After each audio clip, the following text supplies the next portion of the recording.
Halo, selamat pagi anak-anak. Bertemu lagi dengan Mister. Kita akan belajar di pendalaman materi kelas 6 di tema 1, subtema 1, muatan SPDP KD 3.4 dan 4.4. Apakah kalian sudah siap untuk belajar pagi ini anak-anak? Baik, mari kita mulai. Kita akan belajar mengenal karya seni patung. Karya seni rupa dibagi menjadi dua. Yang pertama ada namanya karya seni dua dimensi, yaitu adalah karya seni yang memiliki dua ukuran atau sisi. Biasanya ini adalah memiliki panjang kali lebar saja. Ya, contohnya yaitu, perhatikan, ini adalah contoh lukisan batik di kain. Atau mungkin contoh yang kedua, karya dua dimensi, yaitu contohnya adalah lukisan. Sering kita lihat kan? Nah, lalu yang kedua ada karya seni tiga dimensi. Adalah karya seni yang memiliki volume sehingga dapat dilihat dari berbagai sisi. Kalau kita bicara mengenai volume, kita ingat pelajaran matematika, yaitu memiliki panjang, lebar, dan tinggi. Kalau seperti ini berarti contohnya adalah ya, patung. Ini akan kita pelajari. Pengertian seni patung. Patung merupakan karya seni tiga dimensi yang meniru bentuk manusia, hewan, tumbuhan, ataupun benda-benda yang menggunakan teknik tertentu. Atau pengertian lain ya dari Bapak Mika Susanto, ya, seni patung adalah sebuah tipe karya tiga dimensi yang bentuknya dibuat dengan metode subtraktif, yaitu mengurangi bahan seperti memotong, menata, atau dengan cara aditif, yaitu membuat model terlebih dulu seperti mengecor dan mencetak. Nah, patung ya memiliki corak yang berbeda-beda karena tiap daerah di Indonesia berbeda-beda. Selain itu, corak patung muncul karena pengaruh budaya yang ada pada masyarakat. Ada corak patung yang meniru bentuk alami, ini misalnya bentuk manusia, hewan, atau tumbuhan, atau membentuk abstrak. Ya, abstrak berarti tidak terlihat jelas bentuknya seperti apa. Nah, tadi disebutkan patung merupakan karya seni tiga dimensi, yaitu memiliki ruang atau volume sehingga dapat dilihat dari segala arah, yaitu kita bisa lihat dari atas, bawah, samping, kanan, kiri, depan, dan belakang. Patung memiliki beberapa fungsi. Yang pertama yaitu fungsi sebagai patung dekorasi. Yang kedua yaitu patung monumen. Yang ketiga ada patung kerajinan. Yang keempat ada patung religi. Dan yang terakhir ada patung arsitektur. Mari kita pelajari lebih lanjut fungsi-fungsi dari patung ini. Yang pertama yaitu patung dekorasi. Ya, fungsi atau tujuan pembuatan patung ini yaitu digunakan untuk menghias bangunan atau lingkungan taman, baik taman di rumah ataupun taman bermain. Coba perhatikan gambar berikut. Nah, patung itu ditempatkan di tengah-tengah taman. Atau mungkin patung ini, ya, patung kambing. Atau mungkin kalian pernah lihat patung kayu, ya, yang berupa patung kuda. Biasanya ada di tempat stable-stable. Ya, kalian bisa lihat yang ada di daerah Boja. Yang kedua ada patung monumen, yaitu memiliki fungsi tujuan pembuatan patung ini untuk memperingati atau mengenang peristiwa dan kejadian yang bersejarah atau jasa seorang pahlawan yang di masa lampau. Pasti kalian bisa melihat contoh-contohnya. Nah, kalau yang pertama ini adalah contoh patung pahlawan revolusi. Atau yang kedua, ini yang sangat terkenal, patung dari Bapak Insinyur Soekarno dan Bapak Muhammad Hatta. Yang ketiga, ada fungsi sebagai patung kerajinan. Ya, fungsinya yaitu pembuatan patung ini untuk dijual karena dibuat oleh pengrajin. Biasanya hanya untuk dinikmati keindahan bentuknya saja.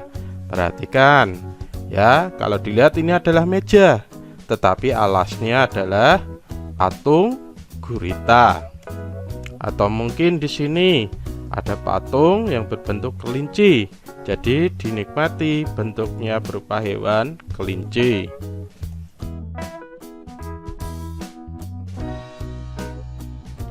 Yang keempat, ada patung religi. Di sini kita bisa ketahui ya, fungsi dari pembuatan patung ini adalah untuk sarana beribadah dan bermakna religius bagi sebagian umat beragama. Pasti kalian sudah bisa membayangkan. Perhatikan contoh ini. Ya, ini adalah patung Buddha tidur yang sangat terkenal di negara Thailand. Atau mungkin patung Tuhan Yesus. Ya, ini ada di Brasilia ya. Bahkan di Indonesia juga ada patung Tuhan Yesus yang sangat bagus.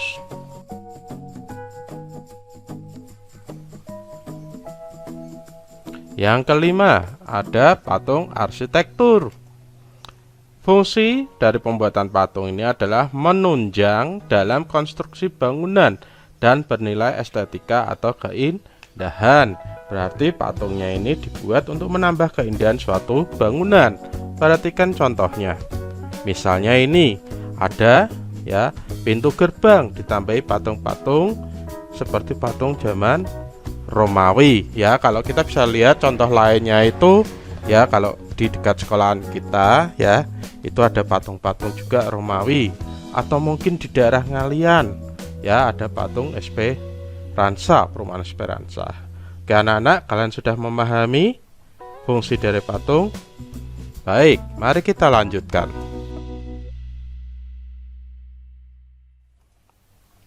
Sekarang kita belajar bahan dan alat pembuatan patung.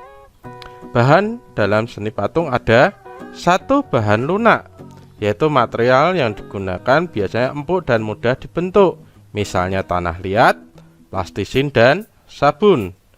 Yang kedua, ada bahan sedang, adalah material yang tidak lunak dan tidak keras, misalnya yaitu ada kayu waru, kayu sengon, kayu randu, dan kayu mahoni.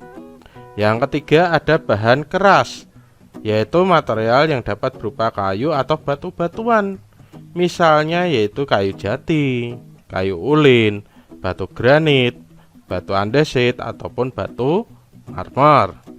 Lalu yang terakhir ada bahan cor. Ini biasanya bahan yang dapat berupa cairan, serbuk, ataupun tidak padat, namun dapat menjadi keras dalam waktu tertentu atau ketika diproses lebih lanjut, misalnya semen, pasir, gips, logam, emas, timah, dan bahan kimia seperti resin maupun fiber.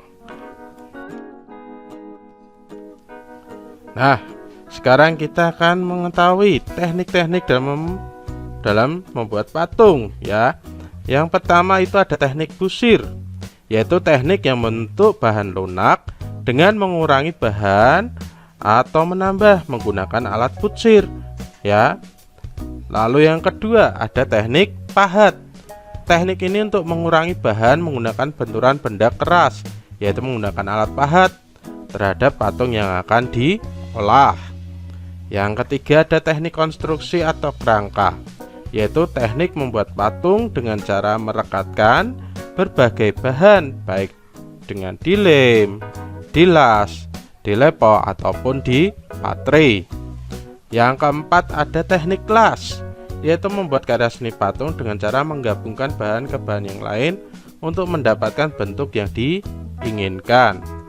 Lalu yang terakhir ada teknik cor, ya, cor atau mungkin cetak ya. Di sini adalah karya seni dengan membuat cetakannya terlebih dahulu. Biasa kita sebut dengan mal. Lalu bahan adonan cor dituangkan ke dalam cetakan sehingga menghasilkan bentuk yang diinginkan. Nah, kalian sudah tahu kan berbagai macam tekniknya. Sekarang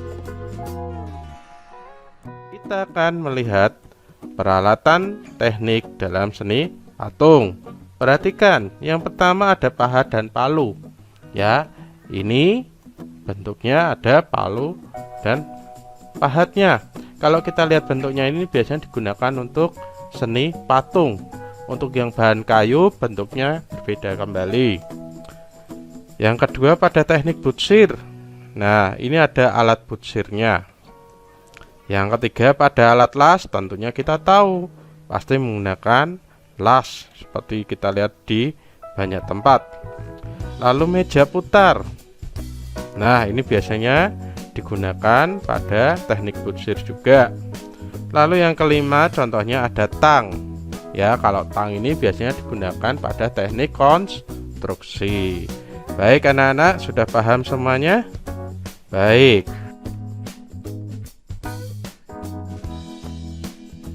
Baik anak-anak, demikian materi yang bisa Mister sampaikan ya. Semoga kalian bisa memahami. Kita bertemu esok hari. Terima kasih. Tuhan Yesus memberkati. Amin. Amin.